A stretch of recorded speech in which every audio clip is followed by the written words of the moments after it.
हे बघ, माझं फंडच एकच आहे. डोक्याला ताप करून नाही घ्यायचा. लाईफ एन्जॉय करायचं यार. बिंदास राहायचं.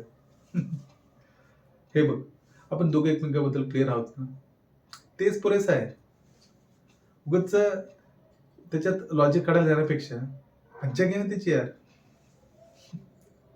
एकदम रिलॅक्स राहायचं. बोले तो चिल. काय? हे बघ, आपल्या फितरत अशी आहेत यार, की हे आपण नाही फिरकी ना सोडणार नाही. आणि माझ्या आईला पण माहिती आहे. पण माझी मॉम ना, ती सीरियल मधली ओव्हर प्रोटेक्टिव्ह मॉम आहे. मज्जा घे यार. आणि एक सांगू, लोकांची गणण्यात गोष्टी ना कडून सांगण्यात एक मज्जाच वेगळी आहे. रिलॅक्स राहायचं. Just chill.